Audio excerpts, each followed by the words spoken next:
자, 요한복음 3장 16절 말씀 함께 한번 읽어보도록 하죠. 한 목소리로 읽습니다. 시작. 하나님이 세상을 이처럼 사랑하사 독생자를 주셨으니 이는 그를 믿는 자마다 멸망하지 않고 영생을 얻게 하려 하심이라. 아멘. 사랑하는 저희 교회 성도 여러분, 예수 그리스도와 그분의 십자가는 저와 여러분들을 향하신 하나님 사랑의 극치라는 사실을 잊지 않고 기억하게 되시기를 주님의 이름으로 축복합니다.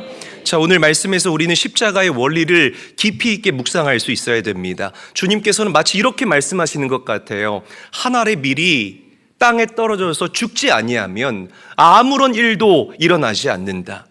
이와 마찬가지로 내가 십자가에서 죽지 않으면 너희의 죄를 구원할 수가 없다. 그러나 한 알의 밀이 땅에 떨어져서 썩어지게 될 때에 거기에서 많은 열매가 맺히는 것처럼 내가 너희들을 위해서 십자가에 못 박혀 죽을 때에 너희들은 죄에서 사망에서 구원을 얻을 수 있다. 이게 오늘 우리가 읽은 본문 말씀의 요약본이라는 거죠. 여러분, 십자가는 예수 그리스도께서 이 땅에 오신 목적이라는 사실을 믿으시기를 바랍니다. 십자가에서 예수님이 죽으셔야만 우리가 구원의 열매를 얻을 수 있고요. 그 예수 그리스도와 그분의 십자가를 붙잡고 믿는 믿음으로 말미암아 우리 모두는 하나님께 의롭다함을 입을 수 있는 사람들이라는 사실을 믿으시기를 바랍니다. 예수님이 십자가에서 죽지 않으셨다면 그분은 위대한 사상가가 됐을지는 모르겠어요. 위대한 스승이 됐을지도 모르겠습니다. 훌륭한 선인이 됐을지는 모르겠습니다. 그러나 우리의 구원자가 될 수는 없었을 거라는 것이죠. 문제는 당시에 이 많은 사람들이 십자가의 비밀에 대해서 알지 못했다는 것입니다. 많은 사람들이 원했던 메시아는 정치적인 메시아였어요. 힘 있는 메시아, 권력이 가득한 메시아, 강력한 군대를, 군사력을 통솔하고 다스릴 수 있는 메시아, 힘으로 찍어 누를 때에 그 로마의 압제 가운데서 이스라엘이 구원을 얻을 수 있을 것이라고 생각을 했다는 것입니다. 기품이 있고 위험하고 당당한 그런 메시아상을 사람들이 갈구하고 원했다는 거죠. 그래서 예수님께서 베드로에게 당신의 십자가 사건에 대해서 말씀하실 때에 베드로가 예수님의 앞을 가로막습니다. 왜? 너무나 육적인 사람이었거든요. 그 영적인 비밀함, 그 하나님의 구원의 계획, 하나님의 내어주심, 하나님의 내려놓으심, 이 미랄의 영성이 베드로에게 없었기 때문에 베드로가 예수님께 주여 그리하지 마옵소서 라고 예수 그리스도의 앞길을 가로막았다는 것입니다. 여러분, 지금도 유대인들은요 십자가에 굉장히 과민 반응을 보여요. 당신들이 사는 땅에서 십자가가 없어졌으면 좋겠다라고 이야기하는 사람들이 유대인입니다. 정말 죄송하지만. 그래서 병원에 십자가가 걸려 있잖아요. 그 십자가 표시를 없애요. 앰뷸런스에 십자가 표시 붙어 있지 않습니까? 구급차에. 근데 그 십자가 표시 대신에 다윗의 별 문양을 새겨 넣습니다. 우리가 수학할 때 덧셈 뺄셈 할 때 덧셈도 이 크로스 십자가 모양이지 않습니까? 그 표시도 사용을 하지 않아요. 당시에 이 헬라인들, 여러분 헬라인들이 추구했던 것이 무엇일까요? 세상의 학문. 헬라인들은 지적 유희를 즐겼던 사람들이 헬라인이었습니다. 그래서 철학과 이 사상에 능통했던 그런 사람들이 헬라인이었다는 거죠. 헬라인들이 볼 때의 십자가가 너무나 미련해 보이는 거예요. 야, 그냥 죄인들이 달려서 죽는 곳, 어쩜 저렇게 미련할까? 어쩜 저렇게 볼품 없을까? 어쩜 저렇게 함부로 살아갈까? 용서받을 수 없는 죄인들이 달려 죽는 곳이 십자가다라고 헬라인들은 그저 이 십자가를 볼품없게만 치부했다라는 것입니다. 그런데 여러분 잘 들어보세요. 한번 잘 들어보십시오. 유대인들이 추구했던 표적과 기적이나 헬라인들이 추구했던 그 세상적인 학문이 우리를 죄와 사망에서 구원할 수 있습니까? 절대로 구원할 수 없습니다. 여러분들이 가지고 있는 그 물질이 여러분들을 구원할 수 있습니까? 절대로 여러분들을 구원할 수 있는 구원의 도구가 되지 못합니다. 세상의 권력이 우리를 편안하게 할 수는 있겠지만 세상의 권력이 저와 여러분들을 죄와 사망에서 구원할 수 없다라는 것입니다. 우리를 죄와 사망에서 구원할 수 있는 유일한 길은 오직 예수 그리스도와 그분의 십자가를 믿는 믿음으로 우리는 죄와 사망에서 자유함을 얻게 될 줄로 믿으시기를 바랍니다. 믿으시기를 바랍니다. 여러분, 십자가는 미련한 것이 아닙니다. 가치 없는 것이 아닙니다. 이 세상을 구원하는 하나님의 능력이라는 사실을 여러분 가슴에 새길 수 있는 오늘의 이 예배 시간이 되시기를 주의 이름으로 간절히 축원합니다. 그래서 바울이 이렇게 얘기하는 거예요. 말씀 한번 읽어볼게요. 고린도전서 1장 18절 말씀 함께 읽어보겠습니다. 시작. 십자가의 도가 멸망하는 자들에게는 미련한 것이요 구원을 받는 우리에게는 하나님의 능력이라. 십자가는 미련하고 추악한 것이 아니라 저와 여러분들을 너무나 사랑하셔서 당신의 아들을 내어주신 그 하나님의 내려놓으심이고, 정말 감히 우리의 인간의 이성과 지성으로 따라갈 수 없는, 이해할 수 없는, 헤아릴 수 없는 신적인 사랑, 신적인 성품의 사랑의 극치라는 사실을 믿으시기를 바랍니다. 여러분, 옆 사람과 인사하죠. 십자가는 모든 연약함을 이기는 하나님의 능력입니다. 인사하겠습니다.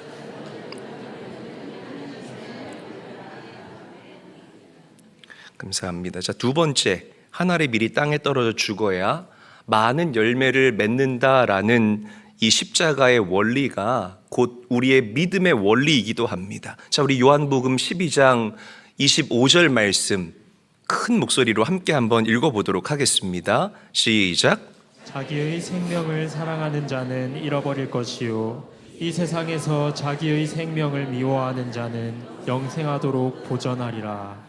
밀이 땅에 떨어져서 썩어지거나 죽지 않으면 거기에 열매가 맺혀질 수 없다라고 이야기한 것처럼 여러분들의 자아, 여러분들의 편견, 여러분들의 고집, 나를 너무나 사랑해서 다른 것들은 절대로 내 안에 들어올 수 없는 지나친 자기애, 이런 모든 것들이 십자가에서 주님과 함께 죽을 수 있어야 된다는 것입니다. 내가 썩어지고 내가 죽어져야만 거기에서 놀라운 열매들을 우리가 수확할 수 있다라고 성경은 오늘 저와 여러분들에게 단호하게 이야기를 하고 있다는 것이죠. 여러분, 성도가 무엇입니까? 성도는 예수와 함께 십자가에서 죽고 그리고 예수의 생명으로 살아가는 사람들을 우리가 성도라고 부릅니다. 믿으시면 아멘 합시다. 여러분, 종교인 되지 마시고요, 성도 되시기를 주의 이름으로 간절히 축원합니다. 안 하면 찝찝하니까 예배하고 그냥 이 주일이 일주일을 지나가는 하나의 통과 의례처럼 그렇게 무속적으로 미신적으로 믿지 마시고 여러분들이 정말 죽고 예수의 생명으로 살아가는 참된 성도들이 되셔서 그리스도의 장성한 분량에 이를 때까지 날마다 거룩한 변화를 거듭할 수 있는 그런 은혜를 경험할 수 있게 되시기를 주의 이름으로 간절히 축원합니다. 내 고집이 시퍼렇게 살아있어서는 성령님이 내 안에 역사하지 못해요. 조지 뮬러 목사님의 그 책 가운데에 응답받은 조지 뮬러의 기도라는 책이 있습니다. 굉장히 옛날 분이신데요, 이 조지 뮬러 목사님은 그 당시에 4개의 고아원을 운영하셨고 약 2천여 명의 고아들을 먹여 살리셨습니다. 그러니까 그 당시에 많은 사람들의 부러움의 대상이었죠. 어떻게 사람들이 저렇게 조지 뮬러 목사님을 서포트할까? 저 사람의 그 사역의 비밀, 저 능력의 비밀이 무엇일까? 그래서 한 기자가 조지 뮬러 목사님과 인터뷰를 한 거예요. 그래서 뮬러 목사님한테 물어봤다고 합니다. 목사님, 어떻게 그렇게 능력 있는 삶을 살 수 있었습니까? 그때 조지 뮬러 목사님이 이렇게 이야기를 했다고 합니다. 능력이라니요, 저에게는 죽음만 있을 뿐입니다. 나는 죽었습니다. 내 안에 계신 오직 예수 그리스도만이 나를 압도하시고 나를 강권하시고 나의 사역을 이끌어 가시는 것입니다. 할렐루야. 여러분, 성도라는 것은 나를 어필하는 사람이 성도가 아닙니다. 믿으시기를 바랍니다. 나를 철저하게 십자가 발 아래 내려놓고 예수님만이 나타나고 예수님만이 드러날 수 있도록 그분께 나의 삶의 모든 자리를 내어드리는 사람이 바로 성도입니다. 저는 여러분들이 이 본질과 중심이 올바로 세워진 참 성도로 이 땅을 살 수 있게 되시기를 우리 구주 예수님의 이름으로 간절히 축원합니다. 하나님이 제일 쓰시기 힘든 사람, 자기 고집으로 가득 차 있는 사람. 여러분, 제가 이 말씀을 왜 드리냐면 한 알의 밀이 썩지 않으면 아무 열매를 맺을 수 없는 것처럼 내가 죽지 않으면 여러분들 삶 가운데 그 어떤 열매도 우리는 기대할 수 없는 연약한 인생이라는 것입니다. 영적인 영역은 내 고집과 내 자아로 다룰 수 있는 영역이 아니에요. 제가 미국에서 처음에 교회 개척했다가 그 영적인 영역을 내 고집과 내 경험으로 어떻게 풀어보려고 그랬다가 하나님께 혼쭐이 났던 경험이 있지 않습니까? 안 돼요. 절대 안 됩니다. 철저하게 주님께서 앞서가시도록 주님께 여러분들의 삶의 모든 자리를 온전하게 의탁하는 성도가 복이 있는 성도입니다. 제가 볼 때 성도에는 두 유형의 성도가 있는 것 같아요. 첫 번째 유형은 하나님을 위해서 스스로 열심을 내는 성도들, work for God, 하나님을 위해서 열심히 일하는 사람들을 이야기를 할 수가 있을 겁니다. 또 다른 유형은 나를 통해서 하나님이 일하실 수 있도록 나를 내어주는 그런 성도들, work in God, 하나님 안에서 일하는 사람들. 이 두 유형이 있을 거예요. 자, 먼저 work for God, 하나님을 위해서 일할 수 있는 사람들의 유형을 한번 성경에서 찾아보게 된다면 유오디아와 순두계라는 그 당시 교회에 충실했던 두 여성 지도자를 우리가 이야기를 할 수가 있을 거예요. 굉장히 헌신되게 일을 했고 이 교회를 지키고 교회를 세워나가는 데에 일조했던 사람들이 바로 유오디아와 순두계라는 두 여성 지도자였습니다. 그런데 결국에는 유오디아와 순두계 때문에 교회 안에 분란이 일어나게 돼요. 왜? 나를 드러내려고 했기 때문에, 인정받고 싶었기 때문에. 그래서 교회에 문제가 생겼다는 겁니다. 자, work in God, 하나님께 나의 삶을 내어드리고 하나님 안에서 일하는 사람, 누구를 예를 들 수 있을까요? 사도 바울을 예를 들 수 있을 거예요. 여러분, 누가 뭐라고 해도 기독교 역사 가운데에서 이 사도 바울만큼 정말 하나님 나라를 위해서 헌신했던 사람 또 없지 않을까라고 저는 생각을 해봅니다. 그런데 사도 바울은 자신을 드러내지를 않았어요. 이렇게 고백합니다. 나는 날마다 죽노라. 할렐루야. 하나님이 나를 통해서 역사하신 것 외에는 나는 아무것도 자랑하지 아니하고 나는 아무것도 이야기하지 아니하겠노라. Work in God.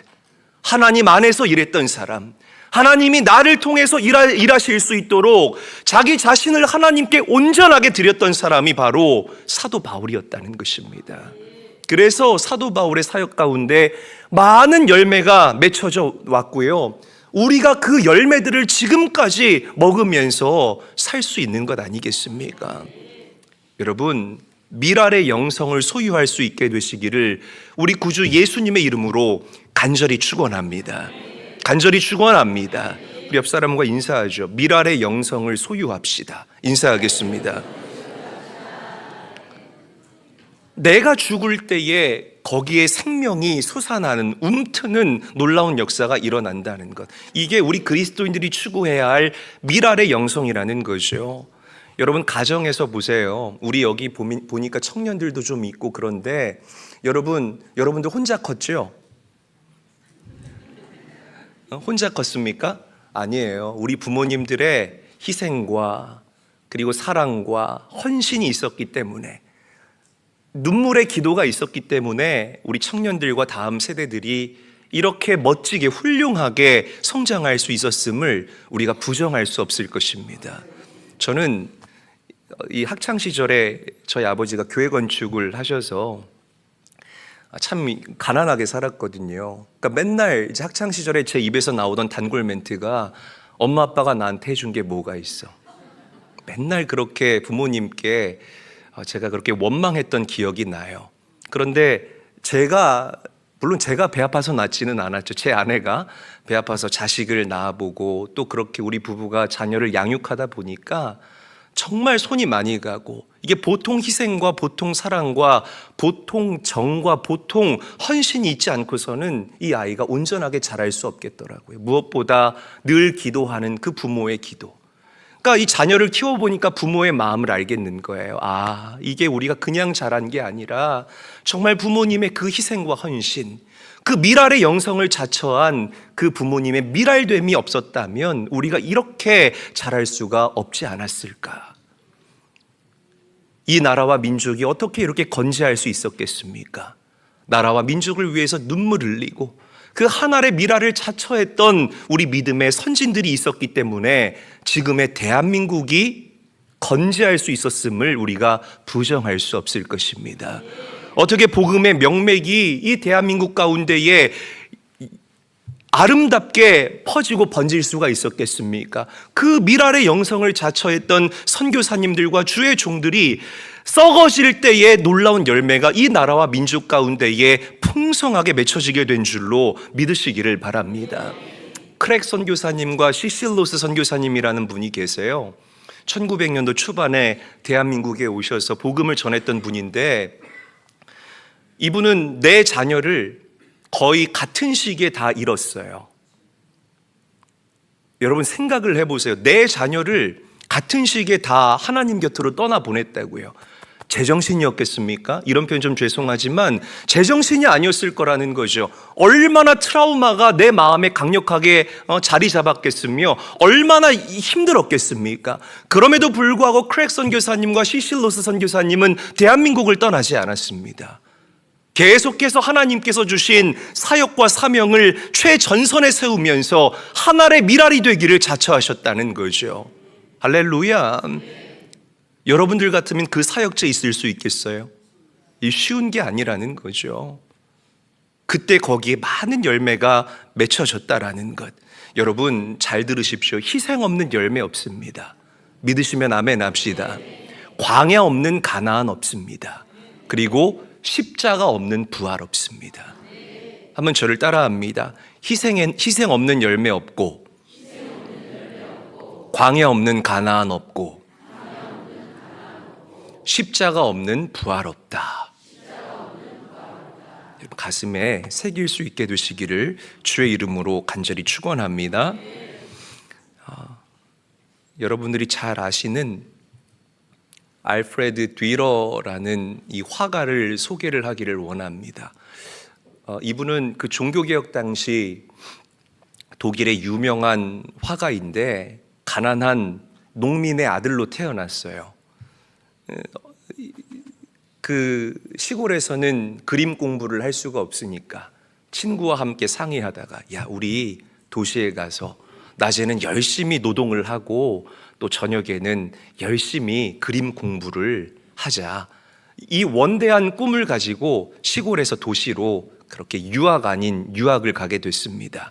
열심히 일을 했어요. 낮에는 열심히 노동을 하고 저녁에는 열심히 그림을 그리고 또 낮에는 열심히 일을 하고 저녁에는 열심히 그림 공부를 하고, 그러다가 어느 날 이 알프레드 뒤러의 친구가 뒤러에게 이런 제안을 했다고 합니다. 여보게 친구, 우리 둘이 같이 일을 하고 같이 저녁에 그림 공부하는 이게 너무 효율성이 떨어지는 것 같지 않나? 내가 먼저 자네를 지원하겠네. 자네는 아침이고 또 낮이고 밤이고 낮이고 열심히 그림 공부에만 매진하고 전념하게 내가 열심히 일해서 자네를 지원하겠네. 그러다가 나중에 자네가 훌륭한 화가가 되면 그때 자네가 나를 좀 이끌어주고 도와주게나. 그렇게 해서 알프레드 뒤러는 열심히 그림 공부에 전념할 수 있게 됐다고 합니다. 친구는 약속한 그대로 열심히 일을 해서 뒤러의 뒤를 서포트를 했죠. 그래서 뒤러가 정말 많은 사람들에게 이름을 알리는 그런 훌륭한 화가가 된 거예요. 자, 그런데 어느 날 뒤러가 이제 사람들과의 만남을 마치고 집으로 들어왔는데 한 방에서 당신을 서포트했던 그 친구가 막 눈물을 흘리면서 하나님께 기도하는 그 기도의 모습과 소리가 들려졌다고 합니다. 그 친구가 이렇게 기도했다고 해요. 하나님, 내 친구 뒤로가 훌륭한 화가가 되게 하여 주시옵소서. 나보다 더 훌륭한 화가, 하나님 저에게 있는 이 재능을 뒤로에게 부어주셔서 뒤로가 정말 훌륭한 화가가 되게 하여 주시옵소서. 저는 너무 고된 일을 많이 해서 이제 손이 다 굳어서 더 이상 붓과 펜을 잡을 수가 없게 되었습니다. 하나님, 저는 여기에서 멈춰주시고 이제 뒤로에게 그 재능과 능력을 하나님께서 부어주세요. 이 얘기를 뒤로가 들었는데 충격을 받은 거예요. 야. 그래서 기도하는 그 친구의 손을 펜을 꺼내서 그리기 시작했습니다. 이 그림이 여러분들이 잘 아는 알프레도 뒤로의 기도하는 손이라는 그림입니다. 저 손을 묵상을 해봤을 때 모르겠어요. 마디마디가 잘 보이지는 않지만 이 세상에서 가장 아름다운 손이 아닐까라고 저는 생각을 해봐요. 그 친구를 위해서 내 자신을 희생하고 한 알의 미랄이 되기를 자처했던 이 뒤로의 친구의 모습. 여러분, 뒤로가 훌륭한 화가가 된 것은 우연이 아닙니다. 한 알의 미랄이 되기를 자처했던 친구의 사랑과 희생과 도움이 있었기 때문에 뒤로가 위대한 화가가 될 수 있었다는 것. 다산 정약용 선생님이 이런 이야기를 하신 적이 있습니다. 사람들은 누구나 가마를 타고 싶어 하지 가마꾼이 되기를 원하지 않는다. 그러나 지금 이 땅에는 가마를 타는 사람이 필요한 것이 아니라 가마를 끌어줄 일꾼들이 필요하다라는 이야기를 한 적이 있어요. 참 공감이 되는 이야기가 아닐 수가 없습니다. 여러분, 누가 이 민족을 이끌어 갈까요? 생각을 해보세요. 누가 이 민족을 이끌어 가겠습니까? 정치인들이 여러분들을 위해서 한 알의 미랄이 되기를 자처할까요? 절대, 천만의 말씀입니다. 재벌들이 이 나라를 이끌어 갑니까? 절대, never, 절대로 그렇지 않습니다. 정말 기도하면서 한 알의 미랄이 되기를 자처하는 국민들, 그리고 각자의 삶의 영역에서 열심히 수고하고 땀 흘리는 그 국민들이 이 나라를 이끌어가는 것입니다. 할렐루야. 여러분, 섬김과 희생 없이는 그 어떠한 역사도 일어나지를 않아요. 오늘 이 미랄의 영성이 여러분들에게 깊이 있게 깃들 수 있게 되시기를 주의 이름으로 간절히 축원합니다. 가정에서, 일터에서, 내가 만나는 모든 관계 가운데에서 하나님, 나는 죽었습니다. 이 안에서 놀라운 생명의 역사와 열매들이 맺혀지게 하여 주시옵소서 라고 간구할 수 있는 깨어있는 성도들이 다 되시기를 주의 이름으로 간절히 축원합니다. 자, 말씀을 정리하겠습니다. 이번 주는 고난 주간이에요. 여러분, 십자가의 그 사랑과 십자가의 길을 묵상할 수 있는 우리 사랑하는 제일교회 성도들이 되시기를 바랍니다. 십자가를 귀걸이로 만들어서 하고 다닐 수도 있고 목걸이로 만들어서 하고 다닐 수도 있어요. 제가 요즘에 보니까 십자가 반지인데 너무 예쁜 거예요. 그냥 일반 십자가 반지가 아니라 여기 이렇게 얇게 십자가로 되어 있는데 또 이 링도 굉장히 얇아요. 뭔지 아시겠어요? 누가 하고 다니는 걸 봤는데 남자인 내가 봐도 너무 탐난다. 목사가 그거 얼마요? 라고 물어볼 수도 없고 또 제가 그것도 찰랑찰랑하게 하고 다닐 수도 없잖아요. 이 십자가를 장식품으로 만들어서 우리가 하고 다닐 수 있다. 그러나 주님께서 찾으시는 사람들, 주님께서 원하시는 사람들은 자신을 희생 제물로 내어놓고 그렇게 하나님께서 나를 통하여 일할 수 있도록 나의 삶을 하나님께 드리는 사람들, work in God, 하나님 안에서 일하기를 원하는 사람들, 그런 사람들을 하나님께서 찾고 계신다는 사실을 믿으시기를 바랍니다. 여러분, 우리 제일교회 모든 성도들이 미랄의 영성을 소유하셔서 하나님께서 찾으시는 그 한 사람, 하나님께서 사용하시는 그 한 사람들이 될 수 있기를 우리 구주 예수님의 이름으로 간절히 축원합니다.